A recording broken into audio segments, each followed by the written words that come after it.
Ladies and gentlemen, the game of chess has been around for thousands of years, and we don't get a lot of game updates or patches on the 64 squares, but what we do have is drama and we have lore. And in this video, I'm going to share with you a completely insane story about Magnus Carlsen, the best player right now, and likely soon to be the greatest player of all time.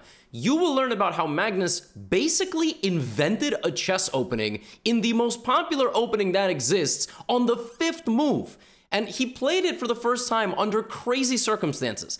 And then I will show you all of the tricks and nuances of this opening so you can also play the Magnus Carlsen Sicilian. All right? So we're going to go back a couple of years to 2018. Magnus is playing a tournament known as the Gashimov Memorial. It was named after Vugar Gashimov, a very, very strong grandmaster from Azerbaijan who passed away due to a brain tumor. He was way too young, and so they named the tournament after him. And Magnus honored Vugar by playing a variation that he played. Against the Sicilian defense in the 5th round, Magnus played knight c3, d6, and d4, bringing out his queen early. But this is the insane part of the story. Gashimov liked to play bishop b5, which pinned the knight to the king and disallowed it from capturing. And basically White says, I'm going to keep my queen in the center of the board. But in this game, Magnus played queen d2. The move queen d2 had literally never been played before at any level of eliteness. It had been played by 1600, a 500, it had been played by a 1000, and then Magnus has a higher rating than like almost those other people combined. This was the first ever elite game where Magnus played queen d2, but where anybody played queen d2. But there's more to it. Before this tournament, so it goes, Peter Heine Nielsen made an annotation, that's Magnus Carlsen's coach, longtime trainer. He said that he had received an email from an international master in Greece by the name of Ioannis Simeonidis.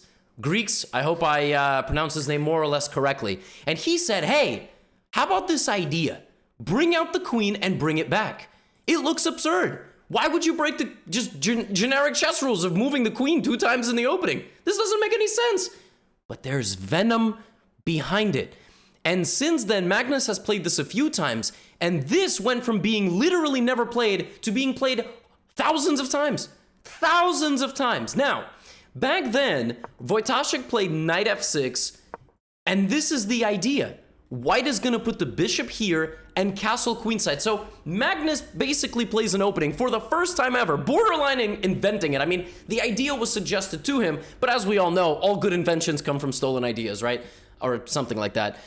It's not stolen, obviously, but he added analysis to it. And the point is that if black just plays normally, this is by far the most popular setup, the dragon setup at your level. White gets a position like this where he just starts an attack. And we will look at that later. First, we're going to look at the Magnus game. Then, if you have the patience, I will show you another absolutely incredible concept. So this is the point.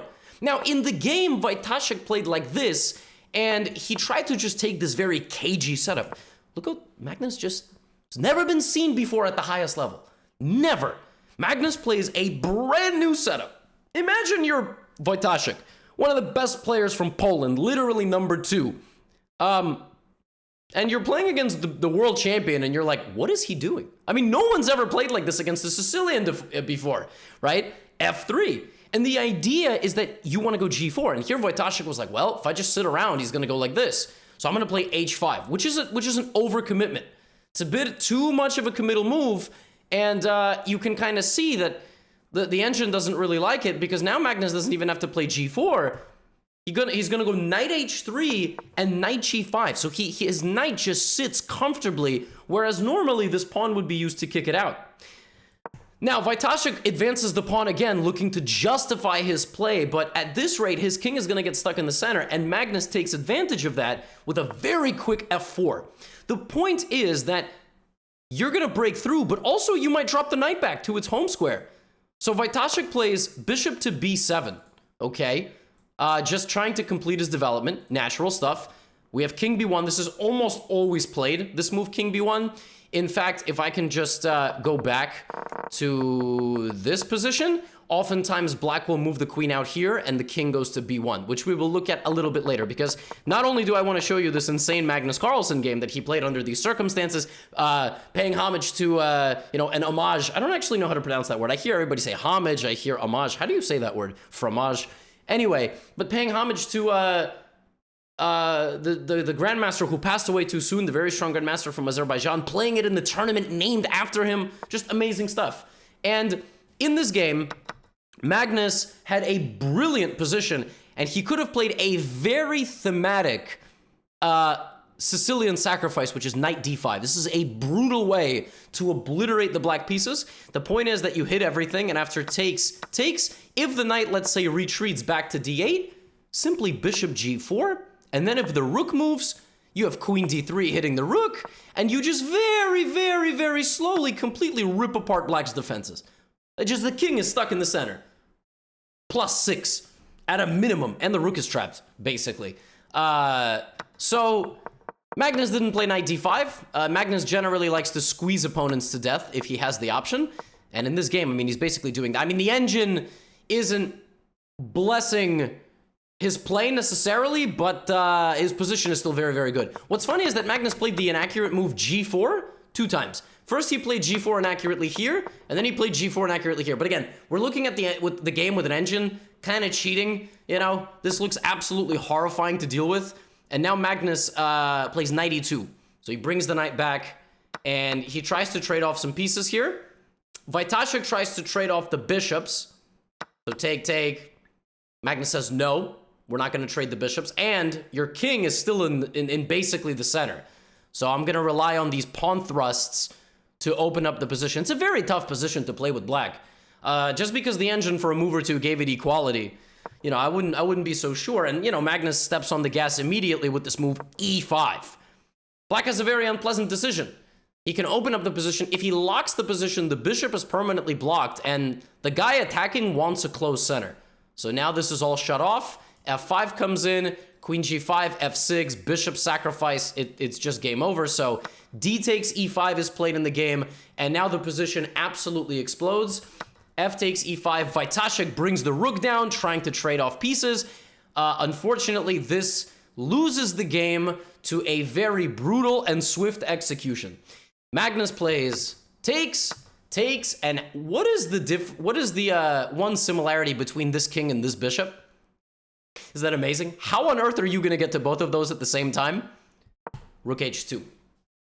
You're going to play for this, and if this danger levels, right, if you take my bishop, I'm going to take your queen, but what's worth more than a bishop and a queen combined?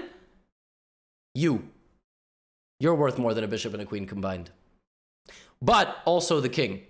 Check, forces the king out, and boom! Queen a7, and Wojtaszek resigned because he's going to have to move his king, and then rook takes h1 will simply result in a full winning of a bishop.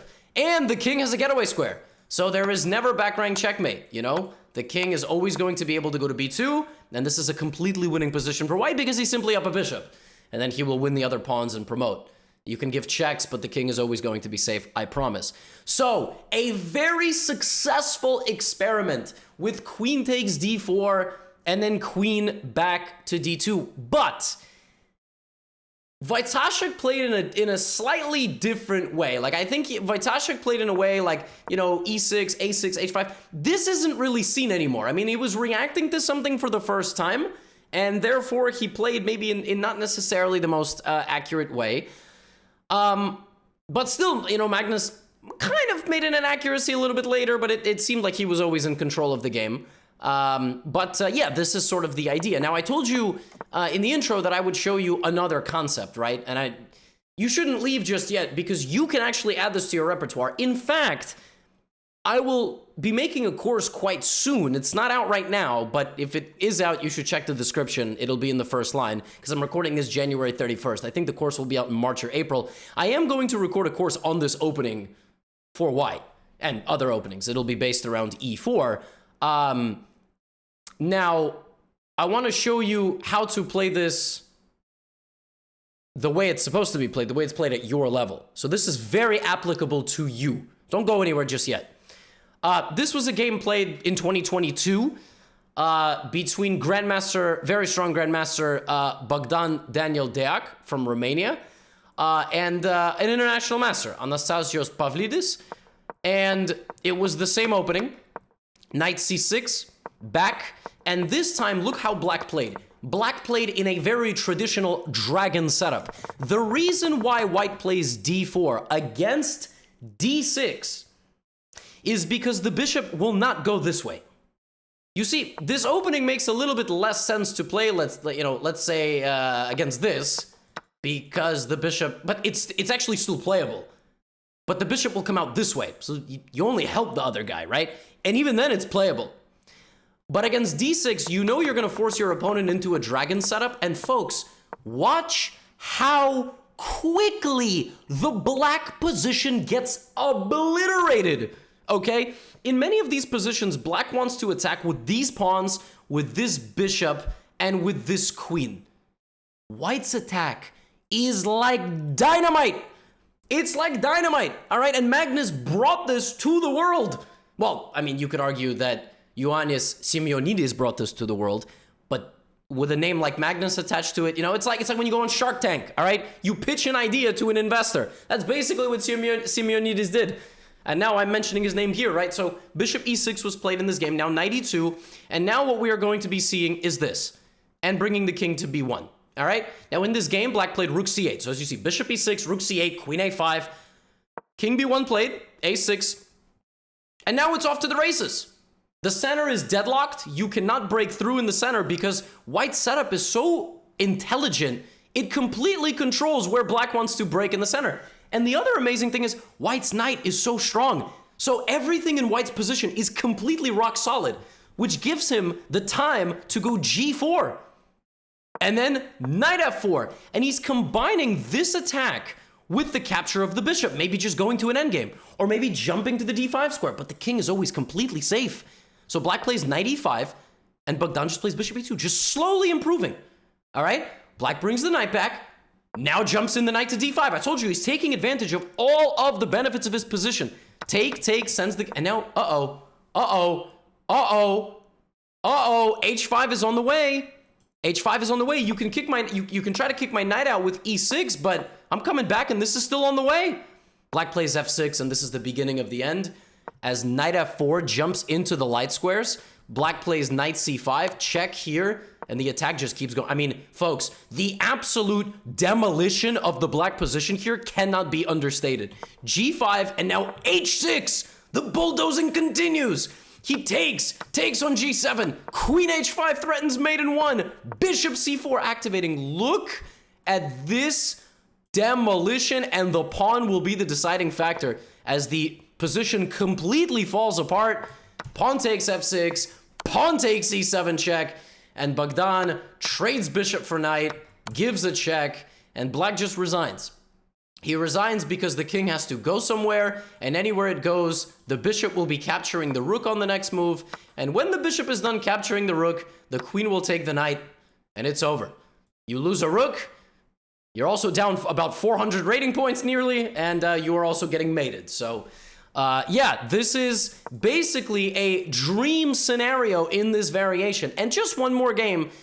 This one was even more brutal than the last. This is a game between Joshua Ruiz Castillo. He's a grandmaster from Colombia, and he was playing in just a random tournament. His opponent is a 2000. Now, yes, this is a lopsided matchup, but 2000 is higher than 99% of you. So this game is still applicable to you because a 2000 opponent would beat most of you. It's just the statistics.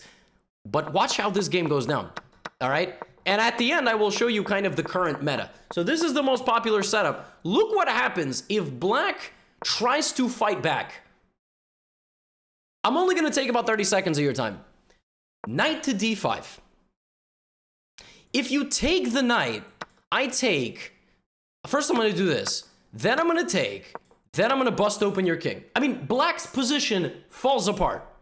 In the game, black tried to do this. He took on g4. And Castillo just played h5 with no care in the world. Then he took on G7. Then he played Queen H6. And then he just got rid of the knight. The game was over in 15 moves. Boom, check, and black resigned. Actually, I think black played ladder. I think black did not. I think black allowed this. Ladder checkmate in 19 moves. Are you kidding me? Against a 2000?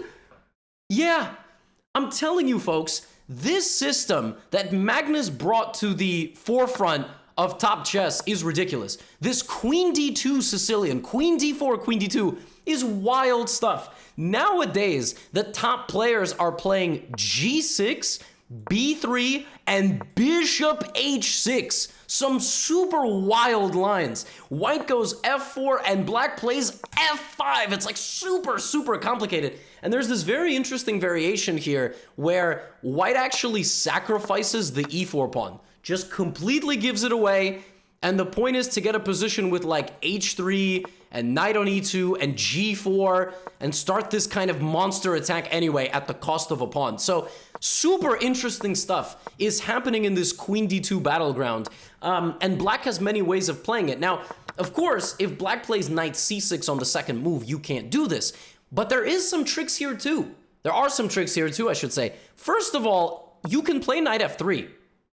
And if your opponent plays the Najdorf, they are completely out of prep. Meaning, if your opponent plays this and tries to play a Najdorf Sicilian, which is this, by making them play knight C6, you have already taken them out of prep.